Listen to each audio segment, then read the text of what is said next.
Bueno, hoy vamos a terminar de complementar un poco, si se quiere, ¿no? Lo que hemos visto en la presencialidad respecto al examen físico cardiovascular. En esencia, nosotros tenemos que saber que toda la primera parte de anamnesis es lo que ya hemos analizado, ¿no?, en videos anteriores, pero que todo examen físico, por supuesto, ¿no?, inicia con un buen interrogatorio que recuerden, ¿no?, característico de la anamnesis que era, ¿no? Era recordar, ¿sí?, hacia lo largo, ¿no?, hacia el pasado, ¿no?, rememorar el pasado y traer, bueno, todos esos recuerdos para saber exactamente cuál fue el momento real en el que inició la patología y por ahí no quizás el momento en el que el paciente ya refiere que la patología empeoró, ¿sí? Porque muchas de las patologías cardiovasculares, como decíamos, suelen ser por un daño endotelial a largo plazo, entonces suelen iniciar de manera muy sutil y el paciente suele compensar muchas de ellas, porque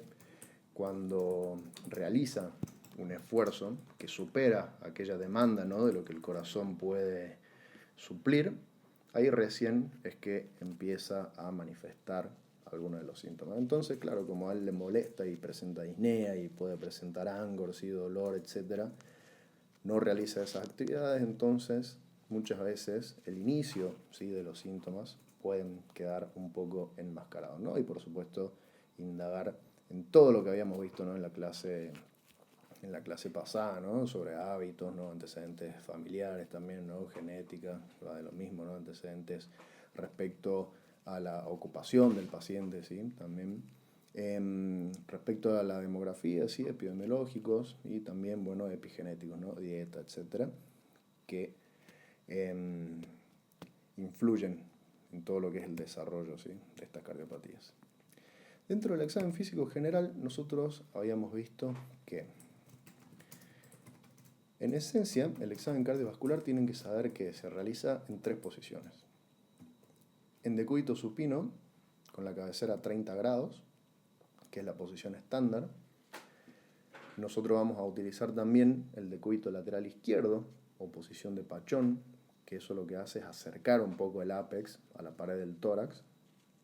La idea de hacer esto es justamente eliminar un poco la interferencia que genera el pulmón y las costillas, entonces por ahí en pacientes obesos, ¿sí?, o en algunos pacientes con enfermedad pulmonar obstructiva crónica, ese espacio se incrementa, entonces, bueno, es mucho más difícil por ahí, ¿no?, percibir algunos latidos. Entonces nosotros al realizar esta posición de pachón podemos intensificar, ¿no?, algunos latidos y también incrementar la sensibilidad para palpar algunos latidos, ¿no?, como puede ser el choque de la punta, ¿sí?, en el caso de que haya algunos latidos patológicos, ¿no?, como R3, ¿sí?, o R4. Y por otra parte, el paciente inclinado hacia adelante, que justamente lo que hace eso es acercar la base del corazón, que recuerden que el corazón es un órgano de base superior, ¿sí?, vértice inferior, nosotros ya lo hemos dibujado y todo lo demás. Acerca esta base más hacia el esternón, entonces cuando nosotros le pedimos que el paciente saque el aire de los pulmones y que realice una expiración forzada, justamente estos pulmones se terminan retrayendo, entonces nos permiten percibir mejor todos los ruidos y todos los sonidos de las válvulas cardíacas, ¿sí?, que están en la parte superior, ¿sí? Además de estos, ¿sí?, tenemos la maniobra de Rivero-Carvalho, que es similar a lo que nosotros hacíamos en Valsalva, pero recuerden, sin pedirle al paciente que realice la expiración a glotis cerrada, ¿sí? Nosotros en Rivero-Carvalho, que también se utiliza mucho en cardio, es pedirle al paciente que realice una inspiración y que mantenga, ¿sí?, el periodo de apnea una vez que alcanzaba la inspiración máxima, y eso puede incrementar algunos sonidos cardíacos, ¿no?, por aumento en el retorno venoso. Y otra posición que nosotros utilizamos mucho en cardiología es la posición de Asolay, que se llama así, paciente inclinado hacia adelante, pero extiende los brazos, ¿sí? Extiende los brazos también hacia adelante y eso, por supuesto, también hace lo mismo que esta maniobra, ¿sí? Acerca la base del corazón al esternón, ¿sí? También le pedimos que realice la aspiración forzada, maniobra de Azulay, para intensificar todos los sonidos de la base pulmonar, ¿sí? Todo lo que es un poco de la fisiología cardíaca ya lo hemos visto. También hemos hablado, ¿no?, sobre los distintos tipos de hábitos y a qué predispone cada uno, ¿no? Recuerden que el brevilíneo era aquel donde predominaban más todos los diámetros horizontales, ¿sí?, por sobre los verticales, ¿sí? Era un paciente con un ángulo costo vertebral más bien obtuso, ¿sí? Recuerden la diferencia del longilíneo, que este tenía un ángulo más bien agudo, ¿sí? Y acá las costillas estaban más horizontalizadas y que el corazón puede estar un poco más desviado hacia la izquierda, ¿no? El tórax un poco más ascendido, y acá todo lo opuesto, ¿sí? Corazón mucho más verticalizado, igual que las costillas, ¿sí? Eje desviado un poco más hacia la derecha. Por otra parte, ¿sí?, dentro de la inspección, bueno, el índice de masa corporal, cuando era obesidad, mayor a 30, recuerden, es el límite para marcar sobrepeso y obesidad. También la fascia, acá deberíamos también repasar lo que es sobre todo, ¿no?, la fascia mitral y todos los signos de la insuficiencia aórtica, que suelen preguntar también mucho. Y algunas otras fascias que pueden afectar, ¿no?, a nivel cardiovascular, ¿no?, como por ejemplo en el caso de la lepra. Y dentro de las actitudes, ¿sí?, recuerden que el paciente cardíaco en algunos casos sí puede tolerar el decúbito dorsal, lo cual nos indica ciertos tipos de patologías que todavía están, digamos, compensando de alguna forma, ¿sí? Disnea paroxística nocturna, recuerden, tolera el decúbito y se levanta a las 2 o 3 horas luego de haber iniciado por la reabsorción de los edemas, ¿sí? Ortopnea, cuando directamente ya no tolera el decúbito, ¿sí? Esto ya es en una instancia un poco más avanzada, ¿sí? Por otra parte, el signo del almohadón, que se presenta más en algunas patologías como la pericarditis, ¿sí? Lo que produce es que el paciente justamente cuando se inclina hacia adelante produce el descenso de las vísceras abdominales y eso, claro, favorece más la expansión pulmonar, disminuye justamente el retorno venoso porque vuelve ese eje cardíaco, ¿no?, a apuntar hacia abajo, entonces alivia bastante la signosintomatología del paciente.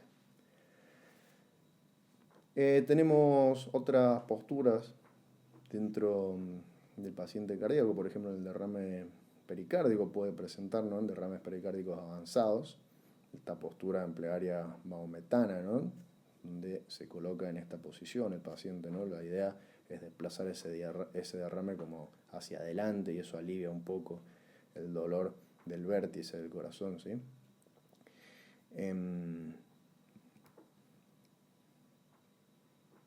Bueno, algunas otras patologías, ¿no?, asociadas al hábito brevilíneo y al hábito longilíneo, ¿sí? El brevilíneo, bueno, tiene un riesgo metabólico e isquémico mucho más alto por ahí que el longilíneo, ¿no? Porque recuerden que al acumularse grasa a nivel abdominal, eso por supuesto interfiere a nivel de la captación de insulina por parte de los tejidos y un estado de hiperglucemia favorece también, ¿no?, a desarrollar este síndrome metabólico. También el hábito brevilíneo se asocia más a hipertensión, ¿sí?, como habíamos nombrado también un poco de diabetes, ¿sí?, hiperlipoproteinemias, gota. Y la consecuencia final de todo esto es el desarrollo de algunas coronariopatías, aterosclerosis, ¿sí?, y por supuesto macrovascularmente el accidente cerebrovascular, ¿sí?, trombosis venosa profunda también o tromboembolismo de pulmón. Por otra parte, ¿sí?, el hábito longilíneo tiene otras características, ¿sí?, y que es más predispuesto a generar hipotensión, algunas taquicardias supraventriculares, y tiene mayor predisposición a desarrollar aneurisma disecante de aorta, ¿sí? ¿Cómo es, de paso, ya que estamos viendo el hábito longilíneo, el síndrome de Marfan? Bueno, pecho excavado, ¿sí?, aragnodactilia, signo de Gowers, hábito de Marfan.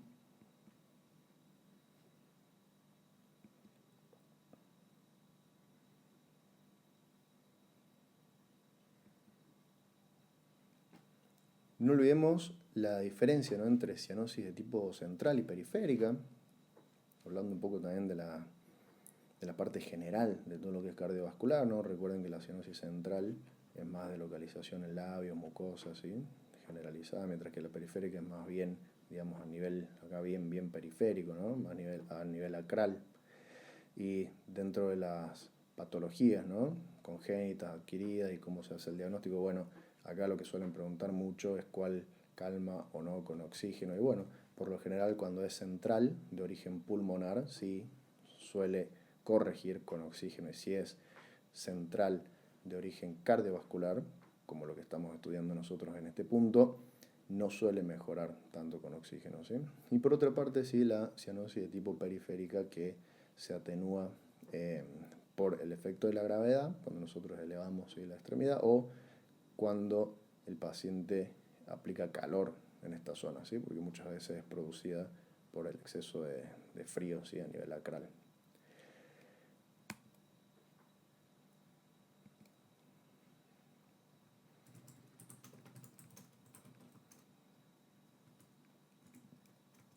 Bueno, acá un poco sobre el edema cardiovascular, ¿no? Es decir, oculto. Recuerden la fase de preedema. Nosotros al edema recién lo podemos evidenciar cuando es mayor a 2 a 3 litros, pero muy difícil, ¿no? Pero se dice que un edema oculto o preedema es el aumento de hasta 5 litros de líquido intersticial, pero sin signos visibles. Entonces, ¿cómo nosotros hacemos el diagnóstico en este punto? Bueno, pesando al paciente.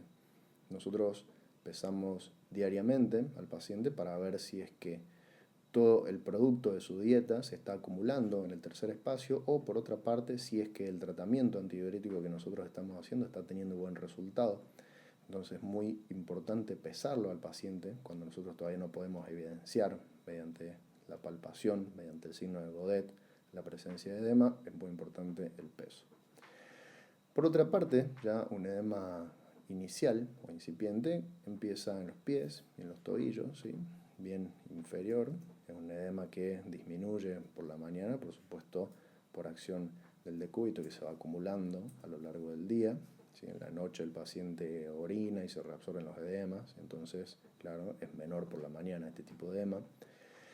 En un edema más bien de tipo intermedio, es de rápida aparición sin tratamiento y por supuesto es más frecuente en pacientes hospitalizados y es más notorio justamente en estos pacientes que están hospitalizados a nivel del sacro. Nosotros, cuando realizamos la digitopunción, el signo de Godet en esa zona, podemos ver cómo se marca, ¿no?, y qué demora en retornar a su punto basal.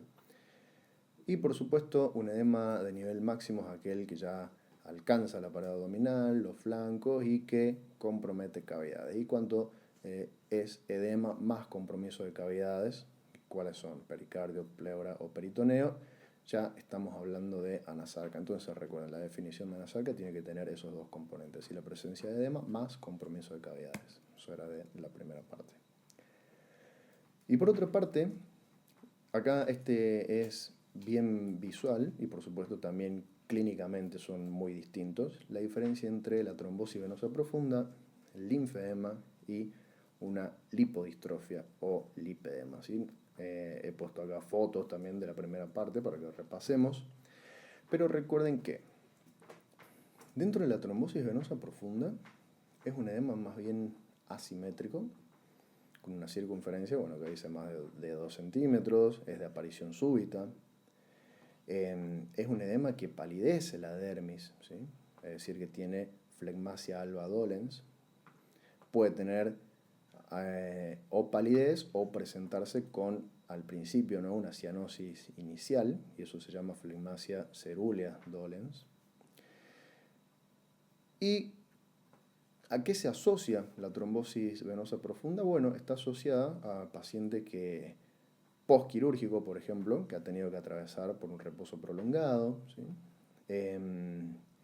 También está asociado a algunas de las arritmias como fibrilación auricular, ¿no?, flúter auricular también, ¿no?, es decir, todo lo que predisponga a la formación de trombos y que luego viajen por sangre, bueno, pueden impactar a nivel del miembro inferior.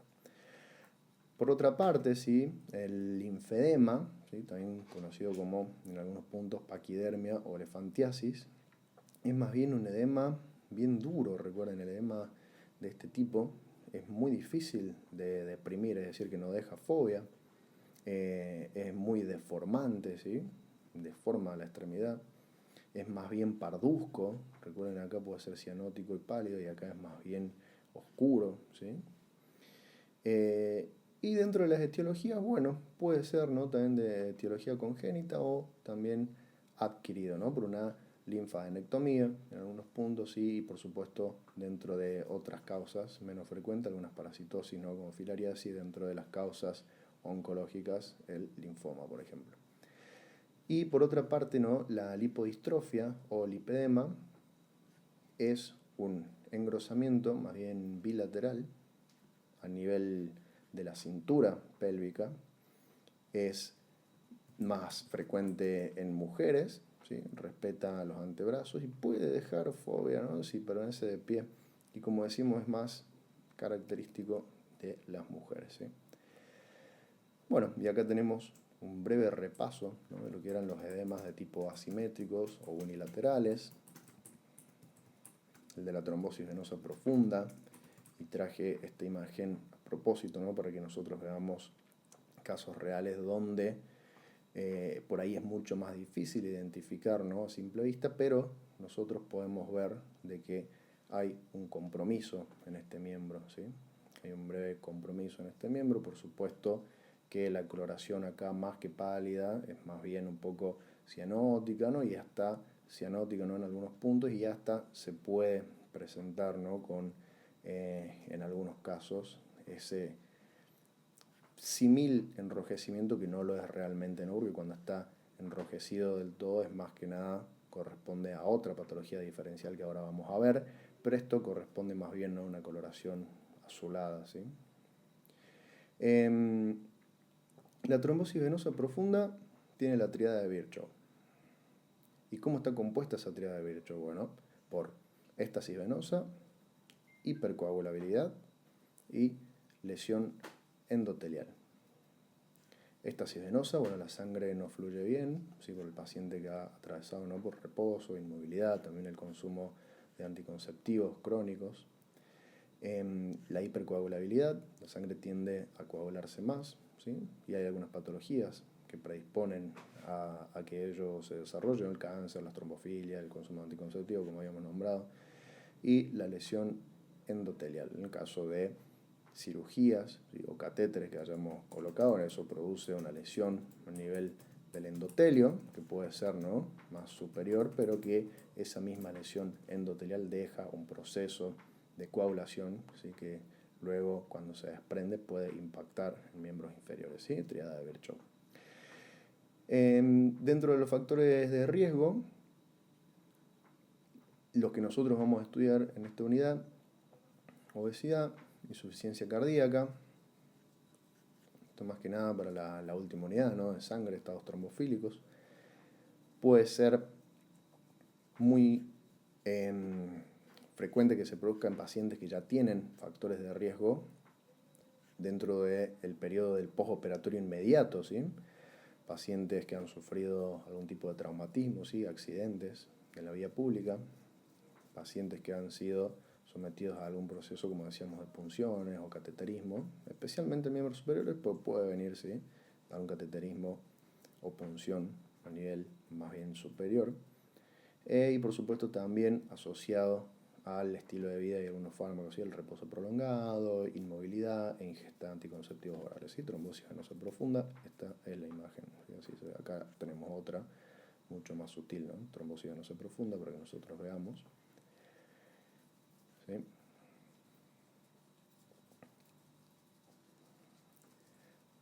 Y acá lo que les quería traer es que muchas veces la localización del trombo es lo que define el pronóstico. Decimos que es de peor pronóstico cuando la afectación se ha producido por encima de la rodilla, ¿sí? Por encima de la rodilla es mucho más alto el riesgo. Y acá sí se ve mucho más clara, ¿no? La coloración más bien cianótica, ¿sí? Del lado afectado. Y por otra parte, ¿no? Debajo de la rodilla decimos que tiene menor riesgo de migrar y de impactar en el pulmón, ¿no? Y producir una trombosis a nivel pulmonar. Y por supuesto, ante la sospecha de una trombosis venosa profunda, es imprescindible iniciar la anticoagulación para prevenir, ¿sí? La complicación mortal, que es el tromboembolismo de pulmón. Podemos realizar también estudios complementarios, ¿no? Como el ecodoppler venoso, para evaluar el estado del componente venoso en el miembro. El edema en esclavina, que también era, ¿no? De la primera parte, que la esclavina es esta prenda de vestir, ¿sí? Por eso justamente se llama enesclavina, porque abarca la superficie de cuello, hombros, ¿sí? Cuello y hombro sobre todo. Es un edema más bien blando, frío y no doloroso. Y si se debe, digamos, a algún compromiso a nivel del cuello, así como puede ser en este caso, ¿no? El paciente se ve de que a simple vista no tiene una masa visible.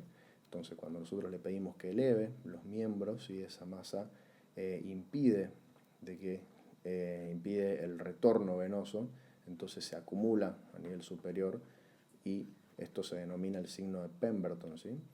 Y justamente decimos que se usa para evaluar obstrucción venosa y es positiva cuando nosotros le pedimos al paciente que eleve ambos brazos y se produce esta plétora facial o enrojecimiento facial, ¿sí?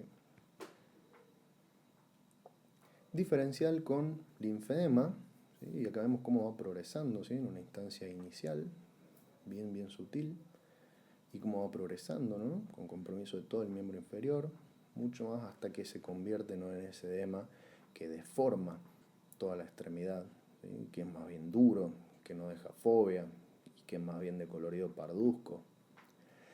¿Qué es el linfedema? Bueno, una inflamación crónica causada por acumulación de linfa, en este caso de los tejidos, ¿sí? En ese momento de la ley de Starling, claro, no se puede absorber a nivel linfático. Generalmente se debe a que el sistema linfático se ha dañado por alguna patología, se ha bloqueado o se ha extirpado. Es común posterior a algunos tratamientos de ciertos cánceres, ¿no? Posterior a cirugía o radioterapia, y que produce hinchazón, pesadez, fibrosis. Y bueno, esto se trata con drenaje linfático, también ejercicio, compresión, ¿sí? Es un edema que recuerden que no es inflamatorio, ¿sí? Por otra parte, diferencial, también recuerden, bueno, esto es un mixedema no muy avanzado, mucopolisacáridos, ¿sí? Que se acumulan más bien a nivel de los párpados, hinchazón en cara. ¿Sí? Esto es más bien característico del hipotiroidismo. Y por otra parte el lipedema, ¿sí? Está nombrado dentro de la unidad de cardiovascular y dentro del examen físico de la primera parte como diferenciales, ¿sí? ¿Y qué es? Es el edema que aparece ya, digamos, sobre una lipodistrofia en el paciente que permanece mucho tiempo de pie o mucho tiempo sentado, ¿sí? Más bien leve, bilateral, es simétrico, y que se produce por una acumulación de grasa principalmente en piernas y en brazos, afectando, como decíamos, casi exclusivamente a mujeres. ¿Y qué puede referir la paciente? Bueno, dolor, pesadez, un poco de fragilidad capilar, es decir, que cuando nosotros le preguntamos al paciente puede decirnos, ¿no? De que tiene moretones y que se le forman con relativa facilidad. Se trata de manera conservadora, ¿no? Con liposucción. Puede presentar un estado de inflamación crónica de bajo grado, porque, bueno, esta grasa en un punto retiene también agua. Y, bueno, empeora con el embarazo, con la menopausia. Y por otra parte, sí, como decíamos, dentro de los diferenciales, pero de una coloración bien eritematosa y con bordes bien definidos, etc., bueno, está la erisipela, así que es una infección de la dermis más bien superficial, ¿sí? pero esto responde más bien a alguna causa de tipo infecciosa, ¿sí? Así que no está dentro de, por supuesto que el paciente no siempre es un todo, pero dentro de la unidad de cardio solo como diferencial.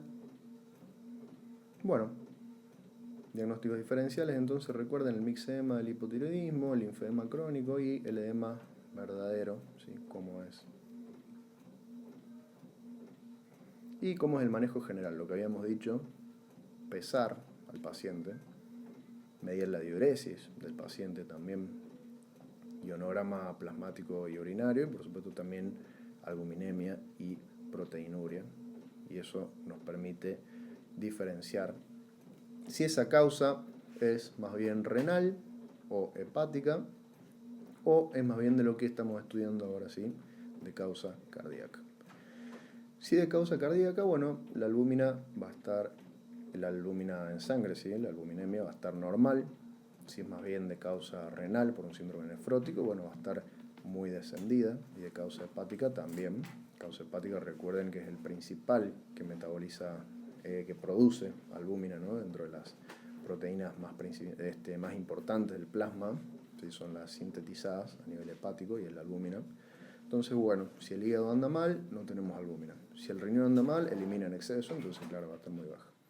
Pero si falla el corazón, y bueno, la albúmina va a estar normal. Por otra parte, respecto a la proteinuria, ¿sí? Bueno, de causa cardíaca, y bueno, tampoco no va a haber alteración, perdón.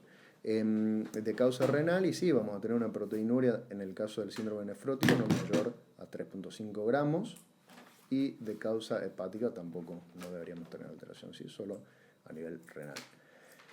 Y el que nos habla mucho sobre compromiso cardíaco es el sodio, ¿sí? Cuando tenemos un compromiso cardiovascular, el sodio suele estar bajo, ¿sí? Pero también en causa hepática. Y en causa renal es más bien variable. Entonces decimos, recuerden, la medición del registro del peso, ¿sí? El registro de la diuresis, que nos permite calcular bien cuánto fue el porcentaje de ingresos versus los egresos, es decir, si el paciente toma, por ejemplo, 2 litros de agua, pero solamente orina 400, bueno, podemos intuir de que parte del líquido se está acumulando en ese tercer espacio, ¿sí? Como decíamos, el ionograma plasmático y urinario, ¿sí? Si el sodio está muy bajo, significa que el riñón, claro, está sano, pero está tratando de retener porque el corazón en ese punto puede no estar funcionando bien, ¿no? Como en el caso de una insuficiencia cardíaca, ¿sí? O que no, por otra parte el hígado esté fallando, pero bueno, es el riñón tratando de compensar, ¿sí? Y por otra parte, bueno, no, si está alto pensamos ya más bien, ¿no? En causa del mismo riñón. Y como decíamos, albuminemia baja, ¿sí? Nos dice más bien por dónde se están perdiendo esas proteínas, ¿sí? Y bueno, ¿y cuál es el tratamiento de los edemas? Diuréticos, que son la piedra angular, para eliminar el edema y la ascitis, y bueno, para nombrar solamente algunos, ¿no? Dentro de los diuréticos de ASA, furosemida, entre los más potentes, ¿sí? Y que se usa mucho en insuficiencia cardíaca aguda, también para sacar rápidamente el agua de un pulmón que está, ¿no? También con edema de pulmón, con asma cardíaco. También se puede usar espironolactona, ¿sí? Es más de elección en patologías como la cirrosis. Bloqueadores del sistema renina-angiotensina-aldosterona, ¿sí? Para tratar edema, porque dejemos, acá la idea es decirle al corazón de que deje de intentar, digamos, bombear todo con más fuerza, etc. Porque realmente, digamos, no nos estamos desangrando, sino de que tenemos quizá una alteración, ¿no? En otro lado. Entonces, ¿qué le damos? Inhibidores de la enzima convertidora de angiotensina, ¿sí? Potente vasoconstrictor, estimulante de la sed, enalapril, lisonipril, por dar algunos ejemplos, ¿sí? Los ARA2. Bien. Y bueno, muy importante, chicos, también en insuficiencia cardíaca, por ejemplo, carvedilol y bisoprolol, ¿sí? Que decíamos muy importante porque bueno, bajan la frecuencia cardíaca para que el corazón se llene mejor y que no se agote tan rápido, ¿sí? Bien. En el infarto agudo de miocardio, tienen que saber que muchas veces también el paciente puede presentar fiebre, ¿sí? Puede presentar fiebre, temperatura por encima de 38 grados, en el caso de que se esté produciendo una necrosis, ¿sí? ¿Y en qué punto? ¿Sí? También puede presentar fiebre cuando el paciente ya ha transcurrido un tiempo, ¿no? Posterior a ese infarto de miocardio, dentro de las 48 a 72 horas del infarto de miocardio, el paciente puede presentar una pericarditis y puede desarrollar una pericarditis y también se expresa con fiebre, con dolor precordial, frote pericárdico, ¿sí? Y ligero derrame cuando nosotros hacemos el ecocardio. Podemos ver, ¿no?, la presencia de líquido entre las hojas pericárdicas. Y mucho más alejado en el tiempo, el síndrome postinfarto de Dressler, ¿sí?, que es más bien una patología autoinmune, que también la clínica es aquel paciente que ha sufrido, ¿no?, un infarto previo y que presenta luego de 3 a 4 semanas fiebre, con signos también de pericarditis similares a los de la fase 2. Y esto, bueno, si no me equivoco, también lo hemos visto un poco en el video anterior, pero bueno, cómo son los síntomas cuando predomina la falla izquierda versus la falla derecha, ¿sí? Cuando predomina la falla izquierda, ¿sí?, bueno, decimos el paciente está con ortopnea, con el signo del almohadón, inclinado hacia adelante, ¿sí?, sedestación obligada, ¿sí?, tiene que estar sentadito, no tolera el decúbito. A nivel respiratorio, bueno, puede presentar cianosis, ¿sí?, fascia mitral. Cuando predomina la falla derecha, ¿sí?, más bien tolerancia al decúbito dorsal, pero, claro, acá está justamente esta trampa de la insuficiencia tricuspidia, que es compensadora, entre comillas, porque lo que hace es, como habíamos dicho en la presencialidad, hacer de que todo ese sistema que se comportaba como un sistema de alta resistencia se transforme en uno que deja fluir, ¿no?, todos los líquidos hacia atrás. Entonces, claro, se deja de encharcar, por así decir, el corazón, pero bueno, se empieza a acumular líquido mucho más hacia atrás, ¿no?, en el hígado, a nivel del abdomen. Entonces, esa falsa mejoría, cuando ya predomina la falla derecha, ¿sí?, tolera un poco mejor el decúbito dorsal, pero aumenta mucho más de peso porque, como decíamos, claro, se empieza a acumular mucho más el líquido, ¿sí? Entonces, edema ascendente, más bien simétrico, influenciado por la gravedad, puede tener ictericia, puede tener cianosis, por supuesto que sí. Y bien, cuando nosotros hablamos de proyecciones, que es el mismo ejercicio que hicimos en la presencialidad, era dibujar la anatomía de superficie del corazón, ¿sí?, sobre el pecho del paciente. Justamente conocer ciertas características anatómicas del corazón nos hace saber dónde nosotros estamos poniendo el estetoscopio, ¿no?, justamente cuando nosotros vamos a auscultar el paciente, para saber qué estructura es la que nosotros estamos queriendo auscultar en esos puntos, ¿no? Y bueno, y tenemos que saber que, como habíamos dibujado en su momento, la aurícula derecha es más bien derecha, mientras que el ventrículo derecho es más bien medial, ¿sí?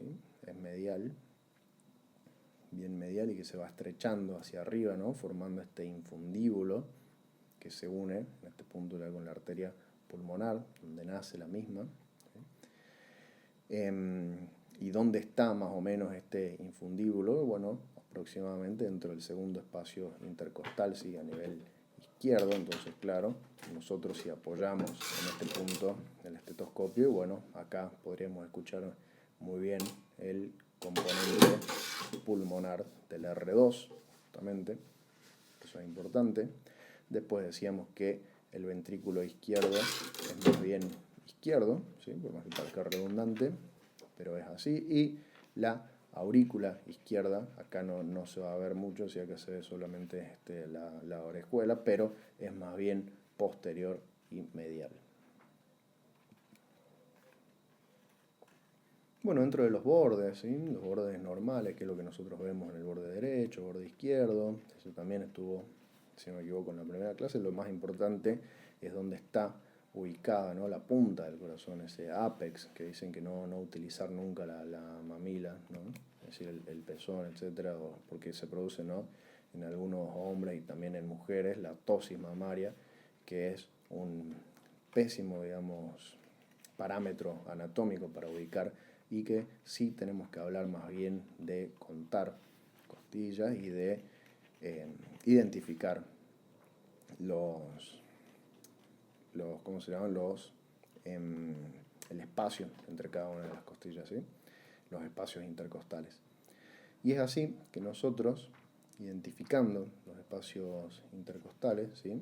Empezando desde el ángulo de Lewis, que bueno, donde está, que se produce entre la unión del manubrio esternal y el cuerpo, y cuando nosotros nos desplazamos hacia derecha o izquierda del ángulo de Lewis, caemos justo en el segundo espacio intercostal y vamos descendiendo. Bueno, choque de la punta, ¿sí? Realmente acá esto está un poco más agrandado porque el choque de la punta a nivel auscultatorio, recuerden, lo normal es encontrarlo dentro del quinto espacio intercostal izquierdo por dentro de la línea medio clavicular, y en ese punto estaría el foco auscultatorio del choque de la punta. Sí, un poco más por encima estaría el foco anatómico, ¿sí? El foco real, donde realmente se encuentra esa punta, ¿sí?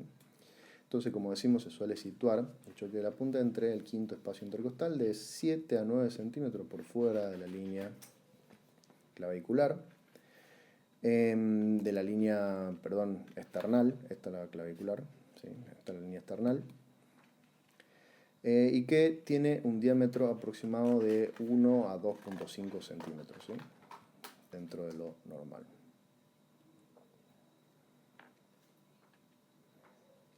Bueno, ¿y qué es la región precordial? Es lo que nosotros hemos delimitado, ¿sí? La superficie de pared torácica anterior, ¿sí? La región precordial es esta superficie que nos sirve justamente, es nuestra ventana hacia el corazón. Como nosotros decíamos, no podíamos abrir el pecho y verlo, entonces nosotros tenemos que analizarlo a través, ¿no? De conocer bien la anatomía y de conocer, ¿no? Dónde nacen aquellos vasos, ¿sí? Aórtico, pulmonar, conocer un poco los límites, ¿sí? Cómo está delimitada esta región precordial, y bueno, decíamos que va aproximadamente desde el segundo hasta el quinto espacio intercostal, ¿sí? Desde la línea paraesternal derecha hasta la medioclavicular izquierda, ¿sí? Desde la línea paraesternal derecha hasta la medioclavicular izquierda, ¿sí? Y que nosotros podemos delimitarlo bien cuando nosotros estamos realizando la percusión del tórax. Habitualmente, como decíamos, se suele correlacionar con la zona mamilar izquierda en hombres y en mujeres jóvenes, pero, como decíamos, su posición no es fija y cambia drásticamente según la forma del cuerpo, biotipo constitucional, etc., ¿sí? Bueno, en individuos más bien longilíneos, donde predomina el ángulo más bien vertical, decíamos que se puede desplazar hacia el sexto espacio intercostal, en brevilíneos un poco más hacia arriba y hacia afuera, cuarto espacio intercostal, choque de la punta. Dentro de las deformidades de la pared torácica, bueno, pectorum excavatum, que es un tórax que está disminuido en el diámetro anteroposterior, y lo que hace es desplazar un poco ese corazón hacia la izquierda, ¿no? Y comprimir un poco, por supuesto, el ventrículo derecho, porque está disminuido en el diámetro anteroposterior, entonces, claro, simula una cardiomegalia, puede haber soplos.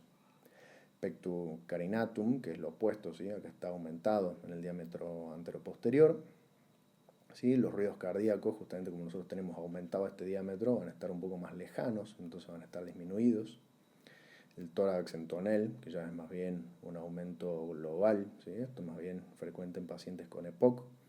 Hay un desplazamiento un poco más hacia abajo, ¿sí? Con un diafragma más bien plano. El latido puede ser más bien detectable a nivel del epigastrio, ¿sí? Con ruidos muy apagados.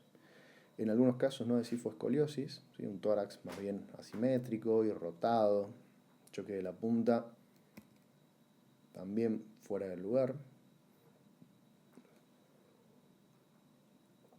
Y bueno, dentro también de las deformidades de la pared torácica, y cuál es el respectivo impacto también cardiovascular, ¿no? El torrés paralítico, el enfisematoso, abovedamientos, retracciones, ¿sí? Dentro de las patologías, ¿no?, que causan cada uno de ellos. Y vamos a pasar a el examen físico de todo lo que es el pulso arterial, ¿sí? Decíamos que cuando nosotros examinamos la región del cuello, lo que nosotros ya habíamos visto dentro de la primera parte es todo lo que es la morfología normal del cuello, todo lo que es el componente osteoarticular y la movilidad, cuando le decíamos al paciente que trague, ¿sí?, que beba un sorbo de agua o que simule, digamos, como que trago, y también que saque la lengua, ¿no? Entonces valoramos todo el movimiento, ¿no?, de este componente. También el examen del cuello incluye lo que es el examen de los grupos ganglionares. Si recuerden acá todos los grupos ganglionares, ¿no?, en este punto, submentonianos, submaxilares, ¿sí?, los esternales anteriores, ¿sí?, o preesternales, anteriores, posteriores o retroesternales, y después los profundos.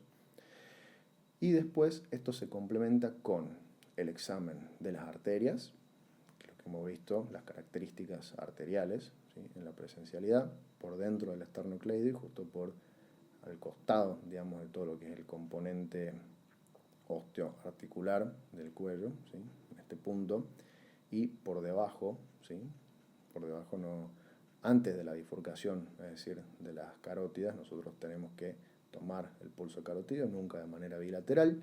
Luego el examen venoso, ¿sí?, el examen venoso, que está más bien por fuera, ¿sí?, más bien por fuera del esternocleido, y ahí lo vamos a poder ver, no palpar. Recuerden que todo lo venoso se ve y no se palpa.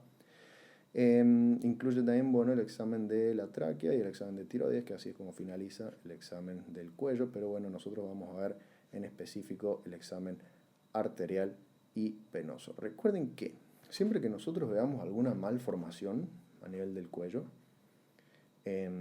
nunca vamos a palparla, porque si nosotros palpamos esa malformación, bueno, dentro nosotros podemos desprender algún proceso de tipo embólico, así que si es que nosotros identificamos alguna malformación vascular a nivel del cuello, nunca palpamos primero, ¿sí? Inspeccionamos y a lo sumo auscultamos, ¿no?, con mucho cuidado para ver si es que estamos ante la presencia de un soplo. Nunca palpamos cuando vemos una malformación.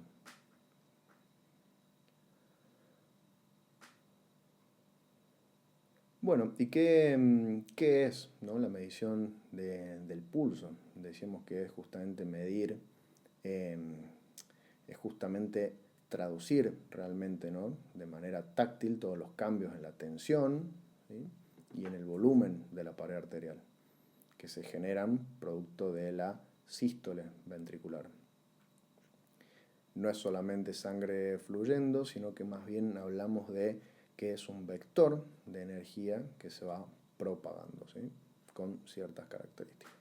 Tiene una velocidad de propagación, por supuesto, esa onda de pulso que realmente varía, ¿sí?, va variando, y que a partir de los 70 años puede aumentar esa velocidad, ¿sí?, y que la datación de la onda de pulso realmente es algo muy, muy antiguo, ¿no? Dentro de las primeras dataciones corresponden a cerca, ¿no?, del año 3000, incluso antes de Cristo, ¿no?, dentro de este papiro.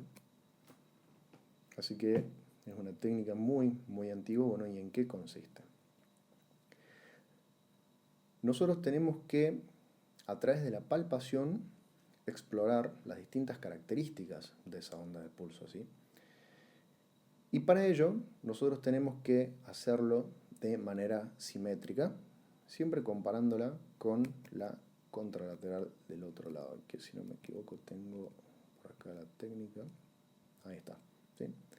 Siempre explorando, ¿sí?, de manera simétrica, ¿sí?, con la contralateral, dependiendo cuál sea la que nosotros estemos auscultando, ¿no? En el ejemplo estamos palpando la arteria radial, pero en cada una de las que nosotros palpemos debemos hacerlo también, ¿no?, de manera simétrica y comparando siempre de manera simultánea, ¿sí?, con la contralateral del otro lado.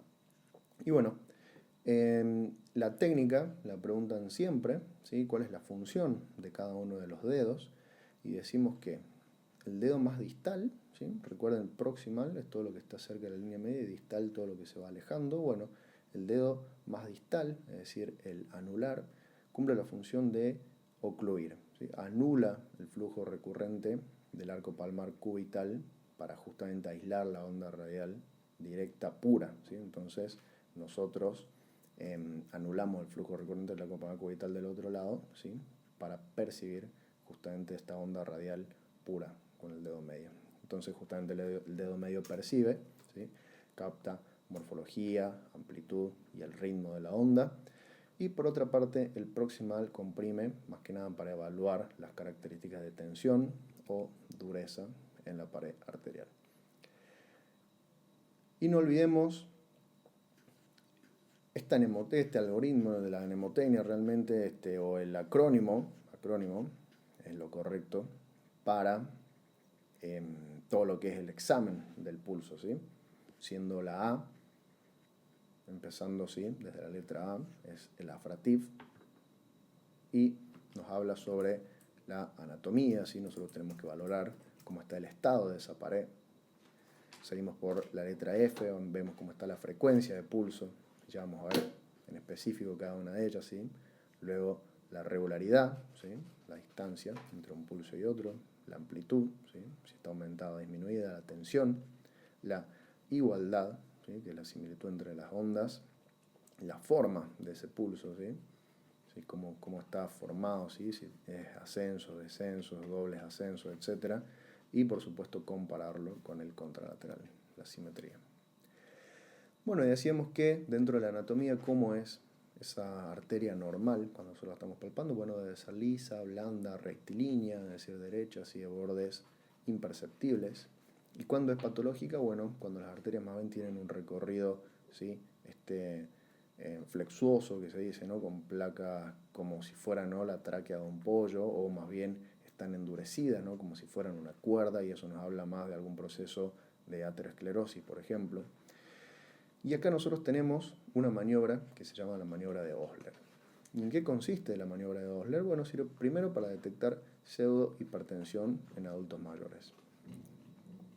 ¿Nosotros qué hacemos? Nosotros palpamos la arteria radial, ¿sí?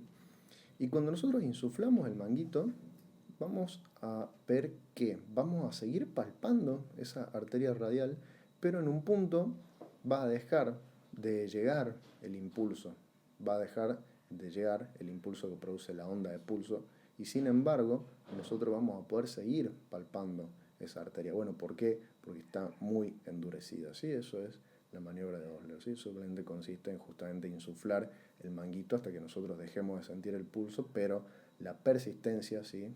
De esa arteria radial palpable nos puede indicar fuertemente un proceso de aterosclerosis en el adulto. En respecto a la frecuencia, ¿sí? Siguiendo con el AFRITAF, recuerden que el rango normal es de 60 a 100, menos de 60, ¿sí? Bradysfigmia, más de 60, taquisfigmia. Y acá habíamos hablado un poco, ¿no? De déficit de pulso, ¿no? Que cuando se produce un latido anticipado, como puede ser una fibrilación auricular, una extrasístole también muy precoz, ¿sí? Bueno, acá están nombradas las dos, que lo que hace es justamente generar una contracción cardíaca que no ha sido capaz de llenarse normalmente, entonces claro, ese ventrículo no expulsa sangre, y justamente es que nosotros vamos a encontrar esa disociación entre el pulso que nosotros estamos palpando a nivel periférico y lo que nosotros estamos auscultando a nivel central. Y eso es lo que se conoce como déficit de pulso, ¿sí? Entonces, bueno, ¿qué es? Una situación donde la frecuencia pulsátil, ¿sí? Es menor que la frecuencia cardíaca central, que es la que nosotros auscultamos. Recuerden, lo que nosotros auscultamos, si nosotros quisiéramos tomar la frecuencia cardíaca, recuerden, mediante la auscultación tomamos entonces la central. Y mediante la palpación, ¿sí? Tomamos entonces frecuencia periférica. Y bueno, dentro de las causas, las que hemos nombrado, ¿sí? Algunas extrasístoles muy precoces que no le dan tiempo a ese ventrículo de llenarse, entonces produce una sístole que no es capaz, digamos, de expeler sangre, y por eso justamente no se produce el pulso, o una fibrilación auricular que produce exactamente el mismo mecanismo. Dentro de la regularidad, ¿sí?, normal, ¿sí?, cuando el intervalo entre cada una de ellas es el mismo, ¿sí?, cuando es simétrico, y por ahí tenemos algunos casos de arritmia respiratoria, ¿sí?, que se llama cuando se produce una taquicardia a nivel, cuando nosotros le pedimos al paciente que inspire y vemos cómo se produce, ¿no?, ese aumento en las pulsaciones, y cuando expira, ¿sí?, se produce una disminución en las pulsaciones, ¿sí? En algunos jóvenes sí puede ser fisiológico, pero recuerden que esto sí es más bien paradójico, porque lo normal es que cuando nosotros inspiramos se produzca el descenso, ¿sí? El descenso de la inspiración, bueno, acá aumenta, ¿sí? Entonces, claro, se produce como como ese pulso más bien paradójico que se llama, ¿sí? Y acá la mnemotecnia para esta arritmia respiratoria es Betty, ¿sí?, distinto de la idea que nosotros habíamos visto, porque en la bradicardia expiratoria, ¿sí?, se incrementa la regularidad, mientras que en la taquicardia inspiratoria, ¿sí?, acá disminuye, ¿no? Al revés, ¿sí? Acá, claro, aumenta la regularidad, ¿sí? No, está bien dicho, ¿sí? Disminuye la regularidad, ¿no?, porque disminuye la distancia, ¿sí?, entre una onda de pulso y la otra, ¿sí? Y acá, como podemos ver, si se aumenta la distancia entre una onda de pulso y la otra, sí, sí, no, estaba bien, sí, me confundí, porque claro, en uno realmente tendríamos distancias reducidas, pero más pulsaciones, y en el otro una distancia mucho más aumentada, sí, pero bueno, menos pulsaciones. Respecto a amplitud, ¿sí?, amplitud, tensión, volumen y resistencia, bueno, decimos que la amplitud, cuando está aumentada, ¿sí?, nosotros lo vamos a llamar como un pulso Magnus. Y dentro de las causas de amplitud aumentada tenemos la insuficiencia aórtica, el hipertiroidismo, por ejemplo, estados hiperdinámicos, que también lo hemos visto, la fiebre. Ese pulso también puede estar disminuido, y cuando está disminuido lo vamos a llamar pulso parvo, ¿sí? Recuerden la P de pequeño, más bien disminuido, de M de magnífico, grande, mayor, ¿sí?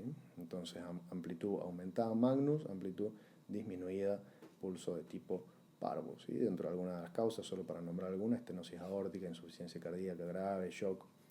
Y dentro de la evaluación de la tensión, siguiendo, ¿no?, con el AFRATIF, la tensión, decimos que si nosotros la palpamos muy dura, bueno, puede ser de que estemos ante una sistólica mayor a 180, y por otra parte, si esa tensión es más bien blanda cuando nosotros la palpamos, y bueno, puede ser tranquilamente, ¿no?, que la sistólica esté menor a 90, y todo eso, bueno, después lo corroboramos mediante la medición de la tensión arterial. Respecto a las características de forma, igualdad y simetría, bueno, decíamos de que Seller, dentro de las formas, es un ascenso y descenso rápido, ¿sí?, más característico de la insuficiencia mitral grave. Un pulso más bien tardus es aquel que tarda en alcanzar el pico, ¿sí?, más bien de la patología de estenosis aórtica, ¿sí?, pulso tardus. Y un pulso bisferens, ¿sí?, es una onda doble, más bien de la insuficiencia aórtica grave. Respecto a la igualdad, ¿sí?, la idea en este punto es comparar ondas, ¿sí?, de similar amplitud, y ver si esas variaciones en las ondas son rítmicas o no, ¿sí? Y la simetría, ¿sí?, decíamos comparar siempre con el contralateral, ¿sí? Si hay, por ejemplo, una asimetría en el pulso radial, ¿qué podemos sospechar? Y bueno, que puede ser un aneurisma en el callado aórtico o algún síndrome de compresión, alguna patología, ¿no?, a nivel periférico que esté afectando, ¿sí?, a nivel localizado uno de los pulsos y el otro no. Y por otra parte, cuando tenemos una asimetría, cuando nosotros estamos comparando el tren superior versus el inferior, nos sugiere, por ejemplo, también una patología como la coartación de aorta o síndrome de Ehrlich.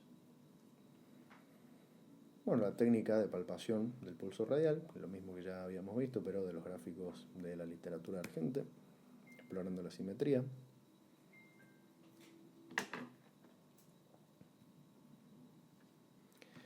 Y acá el pulso en martillo de agua, ¿sí? Que también se lo llama pulso Magnus Celler de Corrigan, ¿sí? Que suelen preguntar bastante. ¿Y en qué consiste? Bueno, es un signo clínico que se produce cuando nosotros elevamos el brazo del paciente por encima del nivel del corazón y a mano llena nosotros percibimos un golpe seco o sacudida, ¿sí? Eso es el signo de Weber dentro de esta técnica, ¿no? Del martillo de agua que se llama así, es más característico de una insuficiencia aórtica severa, ¿sí? Y bueno, ¿y por qué se produce? Resulta que hay un gasto sistólico masivo y que por supuesto se expulsa a gran velocidad por una arteria aorta de que está justamente muy comprometida, ¿no? Y que posterior a ello se produce un colapso diastólico súbito, ¿no? ¿Sí? Colapso diastólico súbito, y es lo que produce ese signo de martillo de agua, ¿sí? ¿Cómo está descrito y que se debe realizar? ¿Sí? Bueno, está la exploración, gráfico 35.6 de la Argente. Nosotros tenemos que elevar el brazo, ¿sí? Sujetando el antebrazo a mano llena por encima del nivel cardíaco, y nosotros vamos a percibir una onda como un golpe seco o como una sacudida, e incluso a veces como una expansión de la circunferencia del miembro explorado, ¿sí? Y estas sensaciones son las que integran el signo de martillo de agua o de Weber. Por otra parte, ¿sí? El pulso más bien parvus tardus, recuerden P pequeños y tardus que demora, ¿sí? En llegar, es más bien de otra patología como lo que es la estenosis aórtica, ¿sí? Lo opuesto a la adoración a la insuficiencia, hasta la estenosis. Acá, justamente al haber un obstáculo a la salida, ¿sí? Ventricular, entonces, claro, se disminuye la presión sistólica, por eso es que es un pulso más bien pequeñito y, claro, se prolonga también el tiempo de eyección, entonces pequeñitos y alargados, ¿sí? El pulso parvus tardus, recuerden, es más bien de la patología estenosis aórtica, ¿sí? Entonces, el del martillo de agua de la insuficiencia, ¿sí? Y acá recuerden, es más bien el pulso Magnus Celler, ¿sí? O de Corrigan, y acá el parvus tardus, ¿sí? Más bien de la estenosis aórtica, ¿sí? Lo opuesto. Después tenemos el pulso paradójico de Kussmaul, que es la disminución por encima de 10 a 20 milímetros de mercurio de la presión, ¿sí? Cuando el paciente se pone de pie, ¿sí? Es definido, ¿no? Tal cual, no es una parodia, realmente es la caída normalmente profunda de la presión durante la inspiración, ¿sí? Durante la inspiración, ¿sí? Se produce una disminución, ¿sí? De más de 10 a 20 milímetros de mercurio, ¿sí? Puede tener turgencia yugular inspiratoria, ¿sí? Y se puede producir el colapso yugular, también típico más bien de crisis asmáticas grave. Entonces, claro, ¿qué es lo normal? Decíamos que lo normal es que en inspiración suele disminuir un poco, ¿sí? De acuerdo a la mnemotecnia IDEA, ¿sí? Inspiración disminuye, pero esa disminución, ¿sí? Del pulso debe ser menor a 10 milímetros de mercurio. Entonces, claro, si es mayor, ¿sí? Entonces es que se produce ese pulso paradójico de Kussmaul, ¿sí? Disminución mayor a 10 a 20 milímetros de mercurio. Bueno, el pulso alternante de Troe, que es más bien de la patología de insuficiencia ventricular izquierda severa, ¿no? Con disfunción sistólica, el ritmo es más bien regular, pero con alternancia en la fuerza de contracción del ventrículo, resultando en ondas de amplitud normal seguida de otras de menor amplitud, ¿sí? Entonces tenemos ondas de amplitud normal y otras de menor amplitud, ¿sí?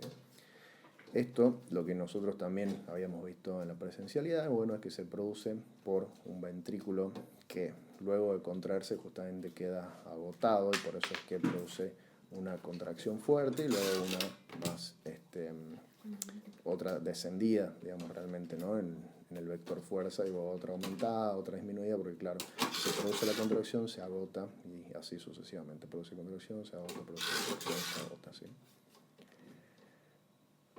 Bien. Bueno, y acá tenemos algunas ondas de pulso, ¿no?, patológicas y las patologías a las que corresponden, ¿no?, cada una de ellas, ¿sí? Y están nombradas algunas de las que hemos visto, ¿no? El alternante de Traube, que es lo que vimos recién, ¿no? Insuficiencia cardíaca, decíamos, ¿no? Ese corazón se cansa luego de contraerse, no tiene mucha fuerza ya, ¿no?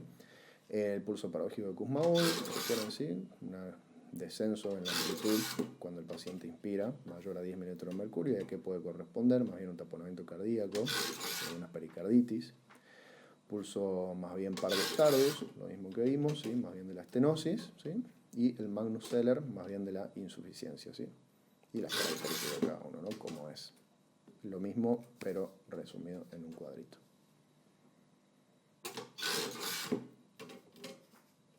Bien. Y acá tenemos todos los pulsos arteriales que nosotros debemos valorar. Recuerden, siempre lo debemos hacer sobre un plano óseo, ¿sí? Bueno, en este caso, digamos, el único donde se nos va a complicar encontrar un plano óseo, bueno, puede ser el aórtico, que es bimanual. Después, recuerden, otro bimanual, ¿sí?, es el popliteo. Nosotros, bueno, la técnica la hemos repasado bien en la especialidad. La idea es ubicar, ¿sí?, toda la mano dentro del hueco popliteo, realizar la separación, y eso nos permite evaluar, ¿no?, el estado, ¿no?, del pulso popliteo en este punto, ¿sí? Y recuerden siempre que les pidan hablar por ahí de pulsos arteriales periféricos, siempre vayan de céfalo a caudal, ¿sí?, de manera ordenada, de céfalo a caudal.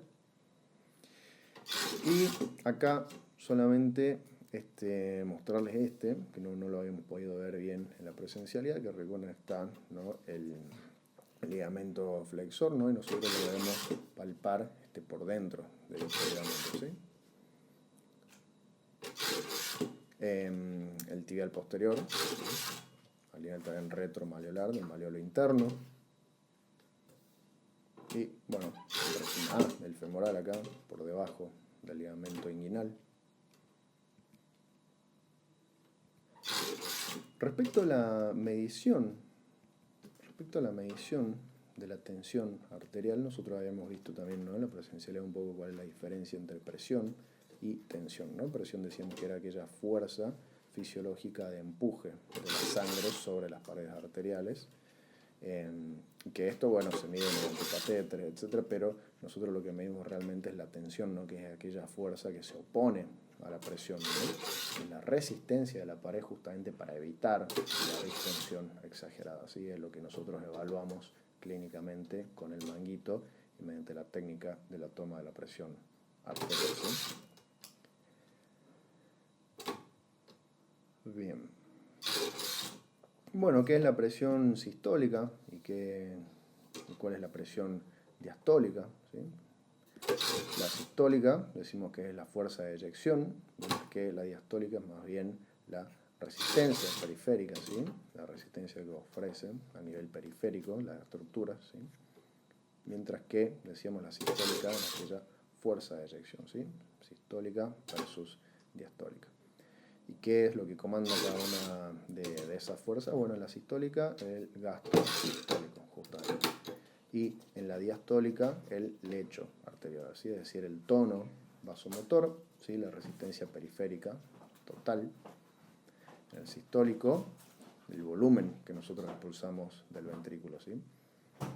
Depende también la sistólica de la velocidad con la que se eyecte, ¿sí?, esa sangre, y también la capacidad de distensibilidad de esas arterias, ¿sí?, la capacidad de la aorta para amortiguar el impacto.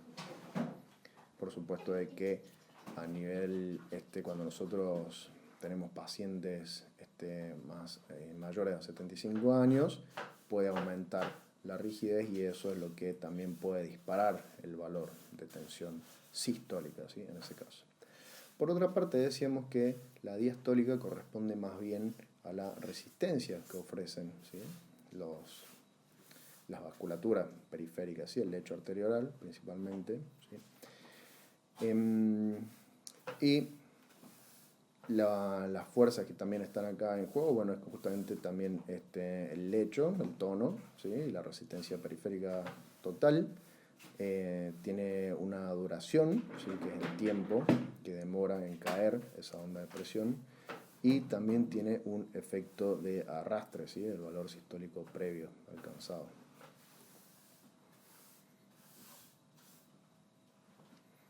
Bueno, ¿y cómo debe ser la medición de la presión arterial? Decíamos que aseguremos de que ese paciente ha estado, ¿no?, en reposo previo, que no ha tomado café, que no ha realizado ejercicio durante un tiempo considerable previo a la toma de la presión, que se pueda hacer cuando llega, ingresa, ¿no?, a nuestro centro de salud, se le toma la presión, y también nosotros debemos hacerlo en la consulta del médico, ¿sí? Cuando ya está por terminar la consulta médica, ¿sí? Sería de buena práctica, ¿no?, realizarlo. Abstinencia de tabaco también, ¿sí? No tiene que haber fumado, al menos 30 minutos antes. No haber tomado o consumido ningún tipo, ¿no?, de adrenérgicos durante una hora previa, ¿sí? El brazo siempre debe estar a nivel del corazón. Por supuesto, seleccionar aquel manguito adecuado, ¿no? Hay otros manguitos mucho más grandes para pacientes obesos. Recuerden que cuando nosotros colocamos, ¿sí?, el manguito tiene que estar 2 centímetros por encima del pliegue del codo, y la campana del estetoscopio o la membrana en realidad debe estar ubicada por debajo del manguito. Nunca introducir la campana dentro del manguito, ¿no?, porque eso ya nos va generando una distorsión acústica que por ahí nos puede hacer confundir, ¿sí? Bien, y tenemos siempre que palpar obligatoriamente, ¿sí? ¿Cuándo tenemos que nosotros dejar de insuflar? Bueno, nosotros palpamos el pulso braquial, y cuando dejamos de sentir ese pulso braquial, seguimos insuflando 30 milímetros de mercurio adicionales, y así nos garantizamos percibir adecuadamente, ¿no?, la tensión sistólica.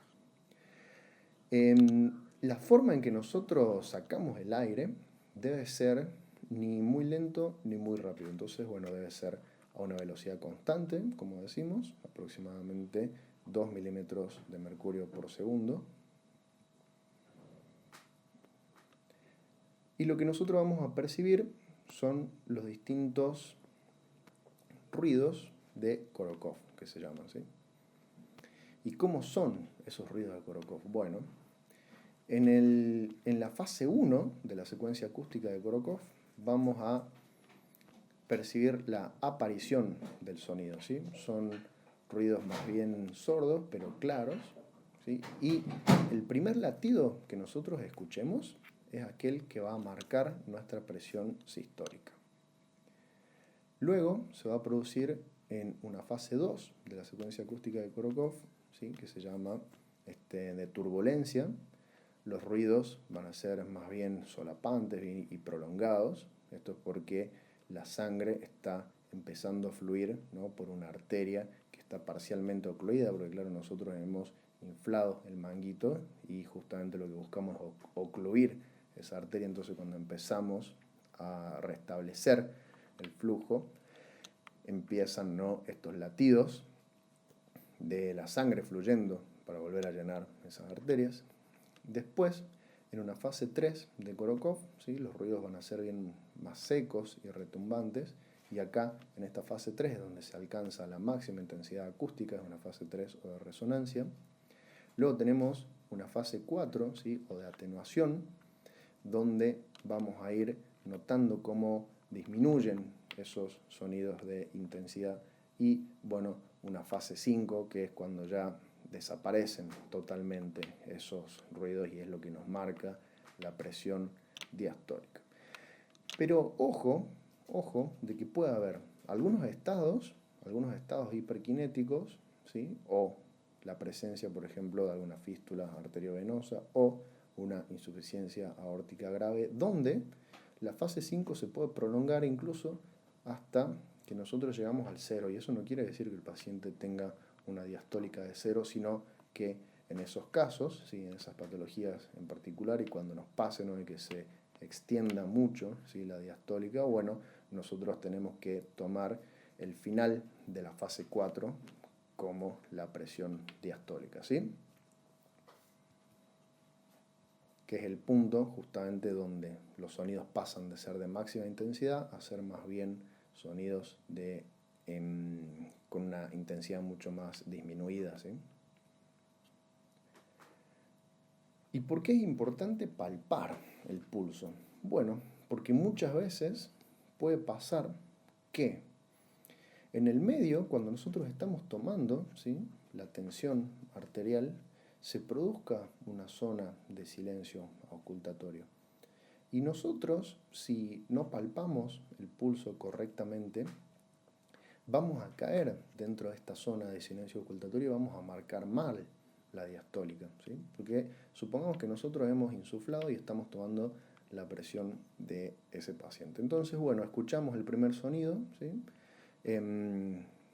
con sus características, ¿sí?, con sus respectivas características, que recuerden que el primer sonido es más bien sordo, pero bien clarito, ¿sí?, y el primer latido es el que marca el inicio, ¿sí?, de la fase del sonido de Korokov.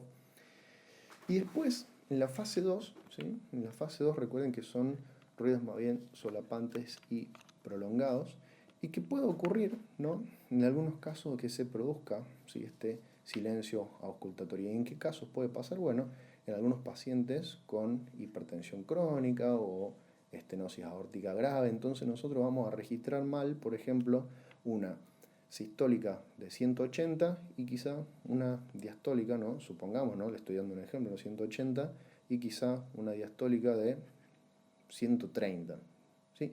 Pero realmente lo que pasa es que nosotros tenemos que seguir percibiendo, ¿sí?, porque eso va a seguir, esa fase va a seguir, ¿sí?, y vamos a tener una fase 4, ¿sí?, y acá es donde realmente deberíamos registrar, ¿sí?, al final de la 4, ¿sí?, o cuando ya los latidos no son audibles, ¿sí?, al final de la 5, esta sería la diastólica real. Y quizá ese pacientito, no suponiendo de que, no en el ejemplo de recién, pero si nosotros habíamos registrado 130 de sistólica y acá hemos registrado mal, al final de la fase 2, una diastólica elevada, por así decirlo, entonces supongamos de 130 y acá 100. La verdad es que debemos seguir, ¿sí?, escuchando, y nosotros al desinflar totalmente, ¿sí?, vamos a ver de que realmente quizá tenía una diastólica que estaba dentro de los parámetros normales o no. También puede pasar, ¿no?, que tenga, por ejemplo, 130 y al final de la diastólica 90, ¿sí? Pero si nosotros no tenemos en cuenta de que puede ocurrir, ¿no?, este fenómeno de silencio auscultatorio, entonces sí nos puede pasar que registremos mal esa presión diastólica, ¿sí? Por eso es que también es importante la palpación, ¿sí?, cuando nosotros estamos realizando la toma de la presión, para justamente no caer en esto. Si nosotros no palpamos, no vamos a saber en qué punto tenemos que seguir insuflando, ¿sí?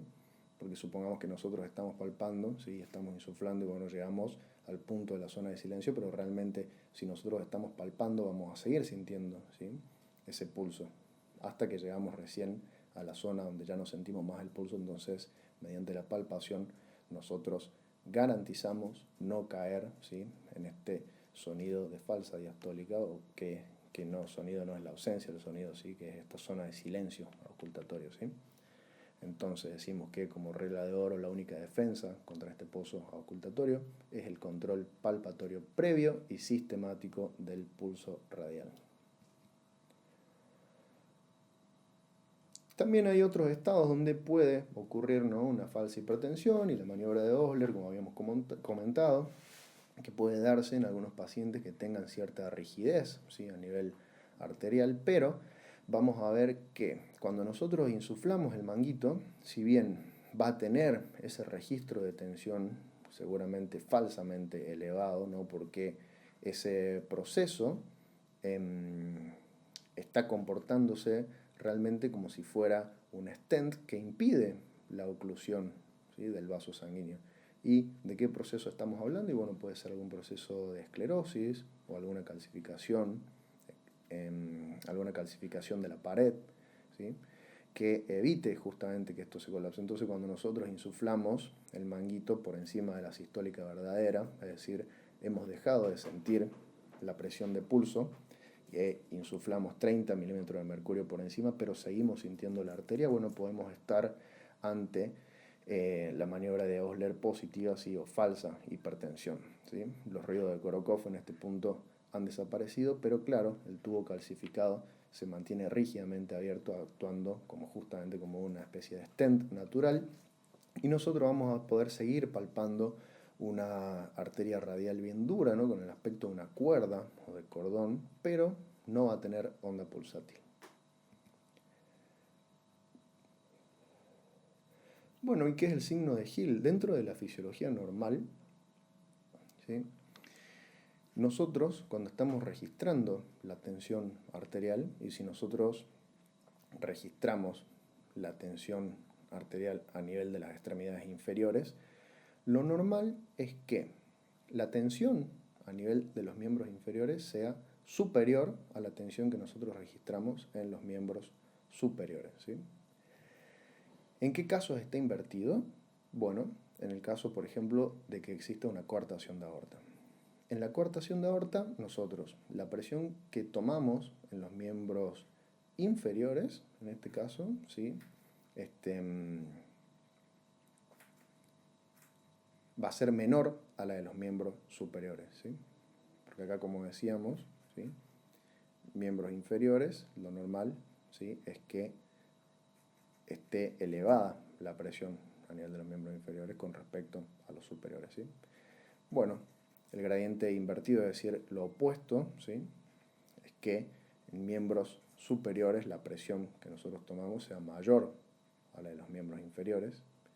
Y el gradiente exagerado no es lo que se conoce como el signo de Hill. ¿Qué es? Cuando nosotros tomamos la presión a nivel de los miembros inferiores y es exageradamente superior a la de los miembros, cuando tomamos miembros inferiores, y es exageradamente superior a los miembros superiores, ¿no?, con una diferencia de más de 30 milímetros de mercurio de sistólica. Y esto es lo que se conoce como signo de Hill, ¿sí? ¿Por qué se produce? Bueno, por un aumento masivo del volumen sistólico que magnifica la onda de presión en las arterias más bien distales y es altamente específico de la insuficiencia aórtica.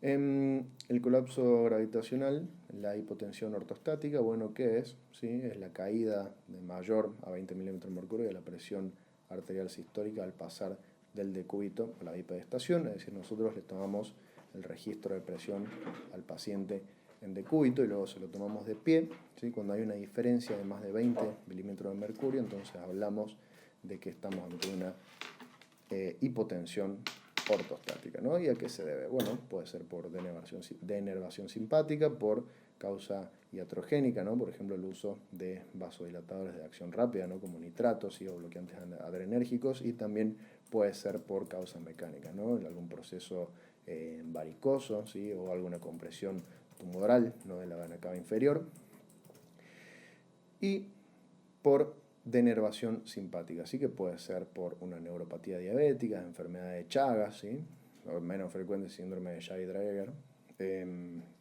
Bueno, ¿y por qué se produce? Claro, nosotros al adoptar la bipedestación decimos que la sangre se va estancando como en el lecho venoso inferior, entonces en un paciente sano se produciría una vasoconstricción periférica que lo que haría es justamente compensar, ¿sí?, esa diferencia de presiones, pero en la hipertensión ortostática el mecanismo vasoconstrictor reflejo falla y justamente por eso es que fracasa la compensación y es que se produce esa disminución exagerada de la presión cuando pasa del decúbito a la bipedestación.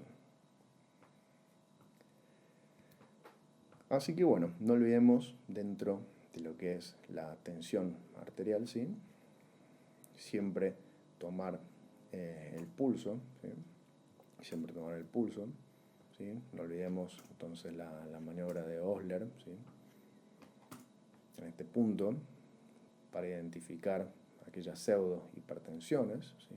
Pacientes con aterosclerosis. No olvidemos, ¿sí?, el engaño acústico del pozo ocultatorio, por eso es importante, ¿no?, palpar. Y por supuesto también recordemos, ¿sí?, el fenómeno de la hipotensión ortostática, ¿sí? Respecto a la unidad de presión y pulso venoso, lo que tenemos que saber es que, como habíamos dicho en la primera parte, ¿sí?, la presión a nivel arterial, ¿sí?, recuerden, es la onda, ¿sí?, que se produce es una onda con un vector de fuerza, ¿sí?, que dirige su presión hacia afuera, ¿no? La tensión se opone a ella, pero bueno, el sistema arterial, justamente, como produce esas ondas y esos vectores de fuerza, lo que produce es justamente, ¿no?, un latido que nosotros podemos palpar, ¿sí?, con una muscular bien amplia, y que ese latido no se modifica cuando nosotros sentamos al paciente, ¿sí?, o que normalmente no debería hacerlo. Y por otra parte, los latidos venosos no se producen por este sistema, ¿sí? Es decir, no son latidos reales, sino de que más bien son como el proceso de vaciamiento, ¿sí?, que se produce a este nivel, ¿sí? Entonces, lo venoso que nosotros vemos como pulsación venosa realmente es una fuerza de detención transitoria del retorno hacia la aurícula derecha, ¿sí? Normalmente, como decimos, es solo visible y no palpable. Como podemos ver, ¿no?, en esta capa no tenemos realmente una muscular muy desarrollada, ¿sí? Y cuando nosotros estamos examinando el cuello del paciente, podemos ver cómo en ciertos procesos vamos a ver, ¿no?, cómo se forma un menisco, que es la idea que ahora lo veamos en esta clase, y que desaparece ese menisco cuando el paciente se sienta o cuando nosotros aumentamos la inclinación, ¿sí? Y para calcular aproximadamente la presión venosa central, porque realmente varía mucho de acuerdo a la contextura de cada individuo, y que la distancia que nosotros vamos a ver entre el punto cero, donde la presión venosa es cero, que es en la aurícula derecha, y el punto donde nosotros vamos a empezar a medir la presión venosa central, normalmente varía, ¿sí?, de distancia entre un individuo y otro. Como estándar se tomó que la distancia entre la zona en la que nosotros vamos a trazar el plano de Lewis y el punto cero marcado por la aurícula derecha, así que esta distancia, este punto, ¿sí?, esta distancia, dicen que aproximadamente debe ser de 5 centímetros. Si todavía no entendieron nada, ahora lo van a entender. ¿Qué es lo que nosotros tenemos que hacer básicamente para tomar la presión venosa, ¿sí? Primero vamos a definir qué es esa presión venosa. Bueno, la presión venosa decimos que es la altura de la columna líquida en el sistema venoso, que es un sistema venoso, como decimos, de baja presión, y que depende del grado de llenado, ¿sí?, cuando no hay ninguna obstrucción anatómica. Y para tomarlo, nosotros tenemos que trazar primero dos planos, ¿sí?, a nivel del punto cero, que como decíamos, el punto cero de presión está ubicado en la aurícula derecha, ¿sí? Primero, un plano, ¿sí?, a nivel horizontal, que es este que se ve en blanco, ¿sí?, y que va a dividir el tórax en una mitad superior y en otra inferior, ¿sí?, y debe estar ubicado a nivel del cuarto espacio intercostal, ¿sí?, dentro de la unión con el cuerpo esternal, ¿sí?, a esta altura. Y por otra parte, ¿sí?, nosotros trazamos un plano frontal, que es este que se ve más bien en este color verde agua, podría ser, ¿no? Y que este plano frontal debe dividir al cuerpo en una mitad anterior y en una posterior, ¿sí? Acá debería estar ubicado mucho más atrás, ¿sí? A nivel de los hombros, para dividir, ¿sí? El eje del cuerpo en un plano anterior y en uno posterior, pero realmente, digamos, la utilidad, ¿sí? De esto es identificar dónde está ese punto cero de la aurícula derecha, ¿sí? Entonces, ¿qué es lo que pasa, chicos? Nosotros, para medir, para realizar una estimación clínica de la presión venosa central, mediante el método que se llama método de Lewis, lo que nosotros tenemos que hacer es lo siguiente. Tenemos que colocar al paciente con la cabecera de la cama, ¿no? Como estándar, entre 30 y 40 grados. ¿Sí?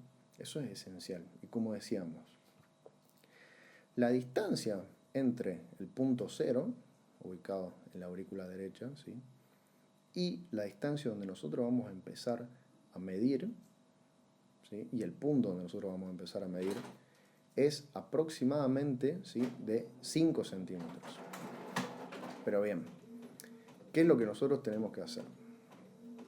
Una vez que nosotros hemos elevado la cabecera del paciente, tenemos que trazar un plano que pase justo a este punto, ¿sí? Justo a nivel external, a nivel external del manubrio external, trazamos un plano que sea paralelo al suelo, ¿sí? Y eso se llama el plano de Lewis.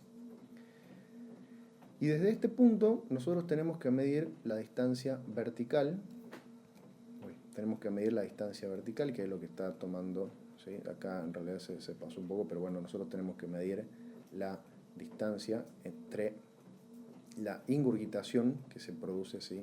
A nivel yugular, ¿sí?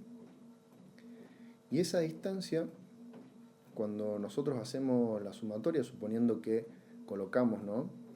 Un objeto en este punto vertical y la regla, ¿sí? La regla, en este caso la regla estaría más bien horizontal, es decir, paralela al plano de Lewis. Nosotros supongamos de que en este punto medimos 2 centímetros. Bueno, esos 2 centímetros lo tenemos que sumar a los 5, que es la distancia del plano de Lewis hasta el punto cero de la aurícula derecha. Y eso aproximadamente entonces nos da un valor de 7. ¿Sí? Y esos 7 justamente serían 7 centímetros de agua, ¿sí? Y que estaría dentro del rango normal, ¿no? Decimos que el rango normal de la presión venosa central es aproximadamente de 8 a 12 centímetros de agua, ¿sí? Cuando nosotros elevamos la cabecera es que justamente hacemos de que el menisco esté a una altura donde nosotros podamos medirlo. ¿Y qué sería anormal? Bueno, que este menisco esté mucho más elevado, ¿sí? Que la sumatoria de estos dos nos dé por encima de 12, ahí podemos decir de que la presión venosa central sí está elevada.